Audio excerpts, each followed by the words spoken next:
Hello guys. उम्मीद है आप सब अच्छे होंगे। जो लोग पहली बार हमारे चैनल पर आए हैं वे चैनल को ज़रूर सब्सक्राइब करें, वीडियो को एक लाइक दें और दोस्तों के साथ शेयर करना ना भूलें और कमेंट बॉक्स में अपनी कीमती राय ज़रूर बताएं। तो बिना किसी देरी के चलिए शुरू करते हैं आज का रोमांचक एपिसोड। इस चैप्टर की शुरुआत उस लड़की को देखकर होती है। वो मन ही मन सोचने लगती है, सोच सकते हैं उसने मुझे सच में आंटी कहकर बुलाया। बाप बेटे दोनों एक जैसे हैं, मुंह से एक भी अच्छी बात नहीं निकलती। इन्हें देखते ही इंसान का मिजाज बिगड़ जाता है। लेकिन छोड़ो, उन सब बातों के बारे में सोचने का कोई फायदा नहीं है। सारा कसूर उस बाप का है। लड़का तो बिल्कुल मासूम है, इसलिए थोड़ी देर और बर्दाश्त कर ही लेती हो। इसके बाद लड़की गुसेंटोंग से कहती है, बच्चे क्या तुम थोड़ा और मीठे तरीके से बात नहीं कर सकते? मैं तो तुमसे बस इतना ही पूछना चाहती थी।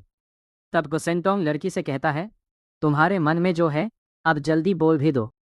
तब लड़की गुसेंटोंग की बात सुनकर हल्की हंसी के साथ गुसेंटोंग से कहती है, तुम्हारा तो मिजाज काफ़ी कड़ा है, तो सीधी साफ बात ही कहती हो।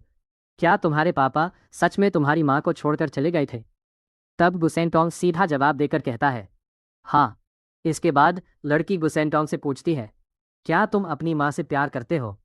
तब गुसेंटोंग फिर सीधा जवाब देकर कहता है, हाँ। इसके बाद लड़की गुसेंटोंग से पूछती है, तुम्हारे पापा ने जो किया उसके लिए क्या तुम उनसे नफरत नहीं करते? तब गुसेंटोंग फिर लड़की को सीधा जवाब देकर कहता है, नहीं। तब लड़की गुसेंटोंग की बात सुनकर हैरान होकर कहती है, इतनी जल्दी, इतनी जल्दी क्यों नहीं?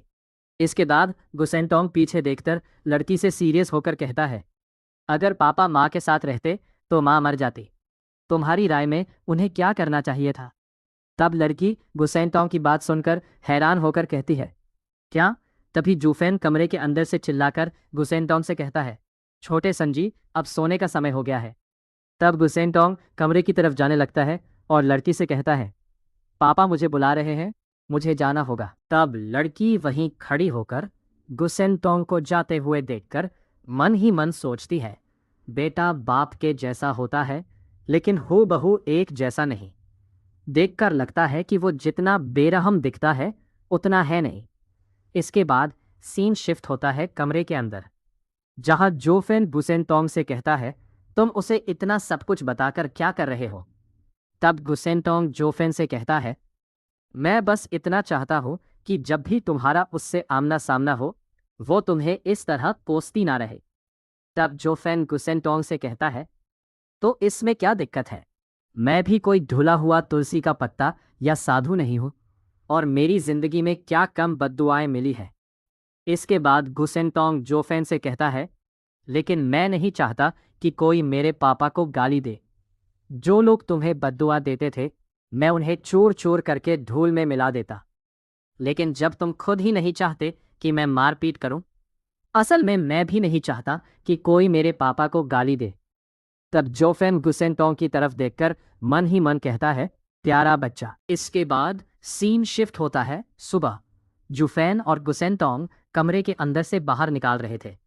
तभी गुसेंटोंग जुफेन से कहता है, पापा वो औरत फिर वापस आ गई है, क्या हम अभी भी उसके साथ खेल जारी रख रहे हैं? तब जुफेन गुसेंटोंग से कहता है, बिल्कुल, हम जितने बेफिक्र रहेंगे हमारे लिए उतना ही अच्छा होगा। असल बड़ी मछली तो अभी कांटे में फंसी ही नहीं है। इसके बाद वो हंसने लगता है। अचानक जुफेन सामने देखता है क्योंकि वो लड़की सामने खड़ी थी। इसके बाद जुफेन लड़की से कहता है, तुम क्या कर रही हो? मैं और छोटा संजी बाहर जा रहे हैं। तब लड़की जुफेन की बात सुनकर खुश होकर कहती है, बहुत बढ़िया, अब मुझे भी साथ ले चलिए। तब जुफेन हैरान होकर लड़की से कहता है, तुम्हें साथ ले जाऊं? क्यों? इसके बाद गुसेंटोंग गुस्से में लाल होकर लड़की से कहता है, हाँ, मैं और मेरे पापा तो मज़े करने बाहर जा रहे हैं, फिर तुम्हें साथ लाकर सिर्फ झंझट बढ़ाने की क्या ज़रूरत है? तब लड़की कमर पर हाथ रखकर कहती है, कौन कह सकता है कि तुम बाहर जाकर मेरे नाम की शिकायत नहीं करोगे? इसी वजह से मुझे तुम पर नज़र रखनी होगी। तब लड़की की बात सुनकर जूफेन हंसने लगता है। इसके बाद जाते जाते कहता है, ठीक है, जब मिस जाना ही चाहती हैं तो आ जाइए, बस किसी गलत फहमी का डर मत रखिएगा। तब लड़की जूफेन की बात सुनकर हैरान होकर पीछे देखकर कहती है, गलत फहमी। इसके बाद जूफेन हंसने लगता है। इसके बाद सीन शिफ्ट होता है। रास्ते में लोग जूफेन को देखकर कहते हैं, ओह गू सर, आप अपने बेटे को फिर घुमाने ले आए हैं। कितने शानदार पिता हैं आप, जो ये दिन अपने बेटे के साथ बिता रहे हैं। और अब तो आप मैडम को भी ले आए हैं। लोगों की बातें सुनकर जूफेन और गू सेंटोंग हंसने लगते हैं और पीछे लड़की शर्माने लगती है। इसके बाद एक और आदमी कहता है, अरे सर की मैडम तो एक विश्व सुंदरी है। इसमें हैरान होने की कोई बात नहीं है कि वह इतने दिनों से घर में बंद थी। इसके बाद लोग हंसने लगते हैं। तब लड़की जूफेन के पास आकर जूफेन से कहती है, तुम कुछ बोल क्यों नहीं रहे हो? मैं तुम्हारी पत्नी नहीं हूँ, मैं तुम्हारी चचेरी बहन हूँ। तब लड़की की बात सुनकर जूफेन हैरान हो जाता है। इसके बाद लड़की से कहता है, इन वाचाल लोगों से बात करके कोई फायदा नहीं है। ये तो वैसे भी जो मन में आएगा वही कहेंगे, और मैं कुछ दुकानदारों से बात भी नहीं करना चाहता। इसके बाद जूफेन मन ही मन सोचता है, मेरी गिनती के मुताबिक ये औरत अब तक छिपी हुई थी, इसलिए शायद इसके साथियों ने इसे देखा नहीं।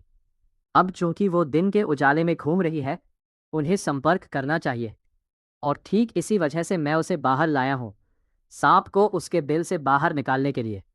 तब गुसेंटोंग और जूफेन शैतानी हंसी हंसने लगते हैं और पीछे लड़की लोगों को बाय बोल रही होती है।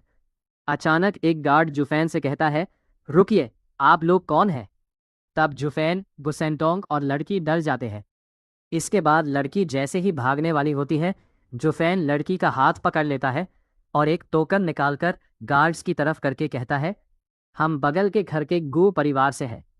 तब एक गार्ड टोकन चेक करके कहता है, ओह नया गू परिवार, गू इफान, गू सांतोंग और गू किंगयान। इसके बाद टोकन देकर जाते जाते कहने लगता है, आप जा सकते हैं। तब लड़की शौक होकर मन ही मन कहती है, इन्होंने हमें इतनी आसानी से जाने दिया। इसके बाद सुफैन हंसकर पीछे देखकर लड़की से कहता है, क्या तुम भूल गई कि हमने कुछ दिन पहले ही रजिस्ट्रेशन करवाया था?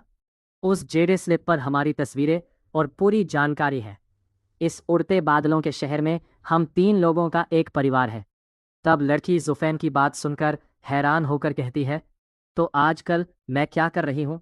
एक डरे हुए चूहे की तरह छिप छिप कर घूम रही हूँ। तब गुसेंटोंग लड़की से कहता है, हाँ, तुम भागी क्यों? इसे ही कहते हैं अपराधी जैसा दिखना।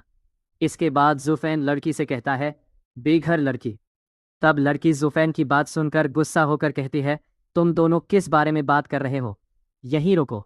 इसके बाद हम एक आदमी को देखते हैं जो दीवार के पीछे से जुफैन, गुसेंटोंग और लड़की को देख रहा था। इसके बाद गुसेंटोंग फेरी वाले को देखकर जुफैन से कहता है, पापा मुझे ये चाहिए और वो भी और वो भी। तब खुश होकर कहता है, ठीक है, चलो सब ले लो। इसके बाद हंसते हंसते कहता है, धन्यवाद सर, धन्यवाद। हम गुसेंटोंग को देखते हैं, वो खिलौने पाकर बहुत खुश है। तभी एक कैंडी वाला कैंडी बेच रहा था।